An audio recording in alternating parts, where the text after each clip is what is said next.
Praise the Lord, God's morning again. एक और सुबह जो प्रभु ने दी है, दिल की गहराई से धन्यवाद करें। यही तो प्रभु आपसे और मुझसे चाहता है। आमीन। आइए शुरुआत करेंगे, प्रभु के नाम को महिमा देंगे। और ये समय है प्रभु की स्तुति करने का, क्योंकि ये प्रभु का दिन है।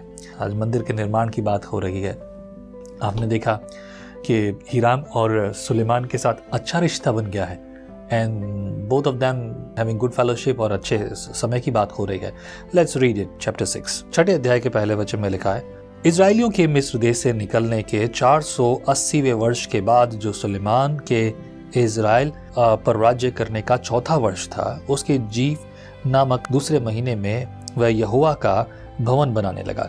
जो भवन राजा सुलेमान ने यहोवा के लिए बनाया, उसकी लंबाई 60 हाथ, चौड़ाई 20 हाथ और ऊंचाई 30 हाथ की थी। और भवन के मंदिर के सामने के ओसारे की लंबाई 20 हाथ की थी, अर्थात भवन की चौड़ाई के बराबर थी। और ओसारे की चौड़ाई जो भवन के सामने थी वह 10 हाथ की थी। फिर उसने भवन की चौखट सहित जालीदार खिड़कियां बनवाई। उसने भवन के आसपास की दीवारों से सटे हुए, अर्थात मंदिर और दर्शन स्थान और दोनों दीवारों के आसपास उसने मंजिलें और कोठरियां बनाई। सबसे नीचे वाली मंजिल की चौड़ाई 5 हाथ और बीच वाली की 6 हाथ और ऊपर वाली की 7 हाथ की थी, क्योंकि उसने भवन के आसपास दीवार को बाहर की ओर कुर्सीदार बनाया था, इसलिए कि कड़ियां भवन की दीवारों को पकड़े हुए न हो। बनाते समय भवन ऐसे पत्थरों का बनाया गया जो वहां से ले आने से पहले गढ़कर ठीक किए गए थे, और भवन के बनाते समय हथौड़े, बसूली या और किसी प्रकार के लोहे के औजार का शब्द कभी सुनाई नहीं पड़ा। बहुत खूबसूरत बात है। हम राजस्थान में रहते हैं। भारत की एक खास धरोहर अगर बात करूं, भारत में एक खास इमारत है, एक ऐसी इमारत जो पूरी दुनिया में प्रचलित है। ये 8 अजूबों में से एक अजूबा है, जिसे पूरी दुनिया, जब भी कोई अगर पूरी दुनिया में से कहीं दूसरे देश से भारत में आता तो इस इमारत को देखने के लिए सब लोग चाहते हैं कि देखें। ये बात हो रहा है कि भारत के बहुत सारे लोगों ने अभी तक वो इमारत नहीं देखी। उसका नाम है ताजमहल। ताजमहल के लिए जो पत्थर था वो राजस्थान में मकराना एक जगह है, और वहां से मार्बल निकाला गया, जिसे संगमरमर भी कहा गया।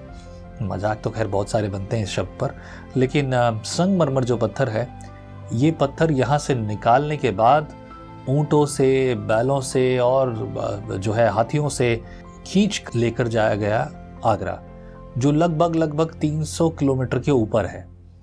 और ये पत्थर वहाँ पहुँचाया गया और पत्थर का उस ताजमहल को बनाने में इस्तेमाल किया गया। यदि आपने देखा है तो आप इस बात को समझ सकते हैं। देखिए, सफ़ेद पत्थर जो मार्बल जो है, मार्बल के अलावा दूसरा पत्थर भी और होता है, लेकिन मार्बल एक अलग चीज़ है। वो एक तरह से खनिज पदार्थ भी है, उसकी खासियत है कुछ। ये मार्बल जब लाया गया तो उसकी मार्बल जो है, ये पहाड़ ऊपर नहीं होते। अगर आपने कभी देखा हो तो मार्बल के जो पहाड़ हैं ऊपर नहीं होते। मार्बल के जो पहाड़ हैं वो ज़मीन के नीचे हैं, सतह के नीचे। उसे खोदा जाता है नीचे से, और उसे आज भी बहुत बड़ी बड़ी मशीनों से खोदा जाता है। माइनिंग होती है, डायमंड टूल्स लगते हैं उसके लिए। और वो डायमंड टूल्स को मैं बहुत अच्छे से जानता हूँ, क्योंकि मैंने वो सब काम में भी अपना हाथ डाला है। उसके लिए बहुत बड़ी बड़ी मशीनें होती हैं जो सुबह से शाम तक एक ही पत्थर के कई जो है पतली पतली जो है लीरें बनाती हैं, यानी कि पतले पतले उसको स्लैशेस में काटती है ताकि वो फ्लोर पे लगाया जा सके। वो आज भी बहुत भारी काम है, जबकि दुनिया बदल चुकी है। मशीनों की कोई कमी नहीं है, और मशीनों के इस्तेमाल में भारत किसी से भी कम नहीं है आज भी। सोचो तब उसकी तराशने में और सब बातों में कितना मुश्किल काम था। यहाँ तक कि जब यरूशलेम में पहुँचता उससे पहले वो तराशा जाता, उसके बाद वो यहाँ पहुँचता। यहाँ पर जैसा कि बताया, बनाते समय उसे गढ़ने में या किसी भवन में हथौड़े या बसूली या किसी प्रकार के लोहे के औजार का शब्द कभी सुनाई नहीं पड़ा। क्या खूबसूरत बात है। 8वें पद, बाहर की बीच वाली कोठरियां का द्वार भवन की दाहिनी ओर था, और लोग चक्कदार सीढ़ियों पर होकर बीच वाली कोठरियों में जाते और उसने ऊपर वाली कोठरियों पर जाया करते थे। उसने भवन को बनाकर पूरा किया, और उसकी छत देवदारों की कड़ियों और तख्तों से बनी थी। पूरे भवन से लगी हुई जो मंजिलें उसने बनाई वह 5 हाथ ऊंची थी, और वे देवदारू की कड़ियों के द्वारा भवन से मिलाई गई थी। तब यहोवा का यह वचन सुलेमान के पास पहुंचा, यह भवन जो तू बना रहा है, यदि तू मेरी विधियों पर चलेगा और मेरे नियमों को मानेगा और मेरी सब आज्ञाओं पर चलता हुआ उसका पालन करता रहेगा, तो जो वचन मैंने तेरे विषय में तेरे पिता दाऊद को दिया था उसको मैं पूरा करूंगा, और मैं इजरायलियों के मध्य में निवास करूंगा और अपनी इजरायली प्रजा को न तजूंगा। प्रभु यहोवा बार बार ये बात कह रहा है, केवल 6 पद में ही नहीं, उसने इससे पहले कि दाऊद से बात हो रही थी तब भी कहा, उससे भी पहले जो है मूसा के समय भी परमेश्वर ने ये कहा, और सुलेमान से ये दूसरी बार। मैं कहूँगा आगे और अध्यायों में भी आप पढ़ोगे, जब राजा सुलेमान से ये बात परमेश्वर कह रहा है, देख तू आज्ञाओं को मानना, तू आज्ञाओं को मानना, तू बात को सुनना। प्रभु ये बात बार बार कह रहा है। किसी ने मुझसे रिसेंटली एक मैसेज करके पूछा था, वो भाई मुझसे पूछता है, और वो पंजाब से भाई पूछता है कि प्रभु यहोवा इजरायलियों से नाराज क्यों था, इजरायलियों को उसने नाश क्यों किया, इजरायलियों को उसने दंड क्यों दिया, इजरायलियों को बार बार उसने छोड़ क्यों दिया। बहुत ही सिंपल कारण है, प्रभु का ये संदेश जो लोग नहीं सुनते थे, जिन्होंने परमेश्वर को तिरस्कार किया, उसे छोड़ दिया, उसका विरोध किया, उसकी बात को नहीं माना, उसकी आज्ञाओं को नहीं माना। Only one reason the whole Bible talks about. अगर बाइबल का अस्तित्व के पीछे कारण भी मैं सोचता हूँ सबसे बड़ा कारण यही कि आज्ञा का उल्लंघन है, पाप यही तो है। लोग पूछते हैं कि हमने क्या किया है, क्या नहीं किया तुमने, परमेश्वर को निराश किया, आज्ञाओं को नहीं माना है। अच्छा 14 पद देखिए, यूं सुलेमान ने भवन को बनाकर पूरा किया। उसने भवन की दीवारों पर भीतर की ओर देवदारू की तख्ताबंदी की, और भवन के फर्श से छत तक दीवारों पर भीतर की ओर लकड़ी की तख्ताबंदी की, और भवन के फर्श को उसने सनोवर के तख्तों से बनाया, और भवन के पीछे की ओर भी उसने 20 हाथ की दूरी पर फर्श से ले दीवारों के ऊपर देवदारू की तख्ताबंदी की। इस प्रकार उसने परम पवित्र स्थान के लिए भवन के भीतर एक भीतरी कोठरी बनाई। उसके सामने का भवन अर्थात मंदिर की लंबाई 40 हाथ की थी। भवन की दीवारों पर भीतर की ओर देवदारू की लकड़ी की तख्ताबंदी थी, और उसमें कलियों और खिले हुए फूल खुदे हुए थे। सब देवदारू ही था, पत्थर कुछ नहीं दिखाई पड़ता था। भवन के भीतर उसने एक पवित्र स्थान यहोवा की वाचा का संदूक रखने के लिए तैयार किया, और उस पवित्र स्थान की लंबाई, चौड़ाई और ऊंचाई 20-20 हाथ की थी, और उसने उस पर चोखा सोना मढ़वाया और वेदी की तख्ताबंदी देवदारू से की। फिर सुलेमान ने भवन को भीतर चोखे सोने से मढ़वाया, और पवित्र स्थान के सामने सोने की सांकलें लगवाई और उसको भी सोने से मढ़वाया, और उसने पूरे भवन को सोने से मढ़वाकर उसका काम पूरा किया। पवित्र स्थान की पूरी वेदी को भी उसने सोने से मढ़वाया। ही मेड एवरीथिंग, पत्थर से इस्तेमाल किया, देवदारू और सनोवर की लकड़ी और सोना, और क्या चीज़ें काम में ली गई, बहुत बेहतरीन। ये सारा काम बाहर से होकर आता किसी भी रीति से। मतलब मैं सोचता हूँ कि दुनिया में इतनी बेहतरीन और इतनी मेहनत के साथ कोई और जो है स्थान का निर्माण शायद कभी नहीं हुआ होगा, जहाँ तक मेरी जानकारी है। Let me tell you one thing, आप में से कुछ लोग कहेंगे अगर मंदिर ऐसा बनाया, ऐसा बनाया, ऐसे बनाया, ऐसे बनाया, आज क्या फ़ायदा है, क्या ज़रूरत है जानने की। हाँ, आपको लगता होगा ऐसा कोई ज़रूरत नहीं है। मुझे भी ऐसा लगता था जब मैं अपने बाइबल कॉलेज में था, यार एक ठीक है मंदिर जैसा भी है, मुझे मंदिर तो नहीं जाना, मेरे लिए परमेश्वर का मंदिर मैं हूँ, मुझ में प्रभु वास करता है, मेरी प्रार्थना वो सुनता है, अब मैं मंदिर के बारे में जान के क्या करूँगा। No need to know about this. आज अगर ये डिटेल बाइबल में नहीं होती और हम ना पढ़ते होते तो बहुत सारी चीज़ें जो हैं उनके जवाब हमें नहीं मिलते। सवाल बहुत सारे हैं, आप शायद ये सवाल नहीं पूछते हो, लेकिन बहुत सारों के पास ये सवाल है, और सवाल का जवाब बाइबल। मैं इसलिए हमेशा कहता हूँ, मैं देख रहा हूँ कुछ लोगों ने मेरे प्रोग्राम का कॉपी की है। मैंने प्रोग्राम का नाम रखा सवाल आपके, जवाब बाइबल के। कुछ लोगों ने इस प्रोग्राम को अलग अलग रीति से बनाया, मुझे आपत्ति नहीं है, ज़रूर बनाइए।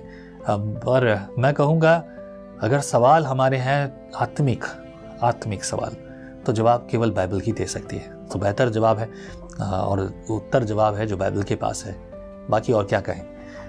सो लेट्स 23 वर्स में लिखा है, पवित्र स्थान में उसने 10-10 हाथ ऊंचे जैतून की लकड़ी के 2 करूब बनाकर रखे।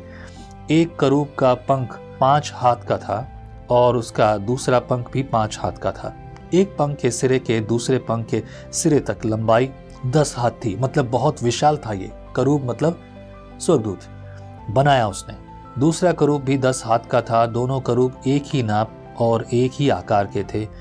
एक करूब की ऊंचाई 10 हाथ की और दूसरे की भी इतनी ही थी। उसने करूबों को भीतर वाले स्थान में धरवा दिया और करूबों के पंख ऐसे फैले थे कि एक करूब का एक पंख एक दीवार से और दूसरे का दूसरा पंख दूसरी दीवार से लगा हुआ था। फिर उनके दूसरे 2 पंख भवन के मध्य में एक दूसरे को स्पर्श करते थे। उसने करूबों को सोने से मढ़वाया।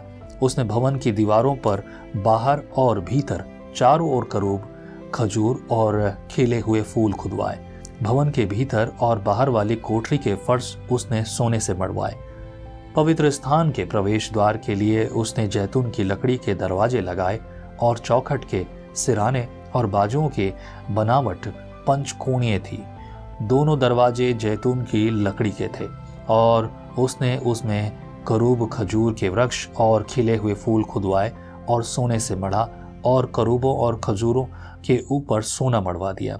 वैसे इतनी डिटेल वाली बात जो है ना, उसने ऐसा बनवाया, ये डिटेल वाली बात तो प्रभु यहोवा ने भी नहीं दी है। डिटेल किस तरह का होगा, कैसा होगा, क्या किया है, बहुत अच्छे से डिटेल दी यहोवा ने और उसी डिटेल के अनुसार उसने काम किया।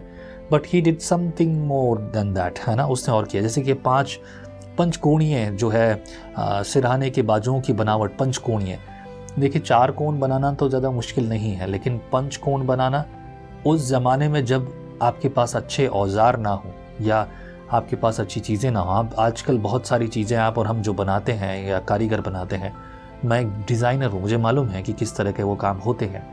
तो वो जो चीज़ थी उस ज़माने में, ये सब चीज़ें करते हुए, अब वो काम उस ज़माने में जब तक हम देखते नहीं तब तक कैसे करते। संभवतः कुछ तो रहा होगा उनके पास, मुझे उम्मीद तो है, लेकिन ऐसे भी कलाकार हैं जो बस कुछ अलग ही सोच कर काम करते हैं। पता जब कभी मुझे कुछ, मैं ज़्यादातर काम अब स्टूडियो के जितने काम हैं मैंने खुद ने किए हैं। मैं कारपेंटर नहीं हूँ, बट आई डू दैट। मुझे वो अच्छा लगता है क्योंकि ये काम मैं ना मेरे लिए कर रहा हूँ ना किसी और के लिए, मेरे यहोवा के लिए कर रहा हूँ और मुझे इन बातों में मजदूरी करना बहुत पसंद है। मैं लकड़ी का काम करता, लोहे का काम मुझसे नहीं होता क्योंकि लोहे का काम थोड़ा अलग है, वेल्डिंग करनी है और ये मशीनें भी नहीं, अगर होती तो ज़रूर करता मैं। ये काम करते हुए मुझे कुछ ज़रूरत पड़ी और मैंने कारीगर को ढूंढा। कुछ लोगों ने बदतमीजी की, कुछ लोगों ने जो है काम टाला, कुछ लोगों ने बहुत ज़्यादा प्राइस बताया, कुछ लोग काम सुनना ही नहीं चाहते, पर कोई ना कोई तो ऐसा मिलता है और मैंने मेरे काम को जारी रखा। और मुझे ऐसे कारीगर भी मिले जो बिना बोले, बिना सुने, मतलब बिना सोचे, जैसा जैसा मैंने बताया उन्होंने वैसे वैसे काम किया। और ऐसे कई सारी चीज़ें मैंने उनके साथ बैठकर बनवाई और इस तरीके से चीज़ें बनी और हमारे पास वो चीज़ें आज हैं। मैं आए दिन ऐसा कुछ ना कुछ करता रहता हूँ। मुझे ये बात बड़ी आनंद देती है क्योंकि ये मेरे लिए नहीं है, मेरे यहोवा के लिए है। मैं और मेरे सब साथी, सब प्रभु में जो हैं, सबको मैंने ऐसा ही सिखाया है और वो सब भी अब ऐसे ही हैं, मैं आशा करता हूँ। 33 पद में लिखा है, इसी रीति उसने मंदिर के प्रवेश द्वार के लिए भी जैतून की लकड़ी के चौखट के बाजू बनाए। ये चौकोर थे। दोनों दरवाजे सनोवर की लकड़ी के थे, जिसमें से एक दरवाजे के 2 पल्ले थे और दूसरे दरवाजे के 2 पल्ले थे जो पलट कर दूहर जाते थे। उन पर भी उसने करूब और खजूर के वृक्ष और खिले हुए फूल खुदवाए और खुदे हुए काम पर अब उसने सोना मढ़वाया। उसने भीतर वाले आंगन के घेरे को गड़े हुए पत्थरों के 3 रद्दे और 1 परत देवदारू की कड़ियां लगाकर बनाया।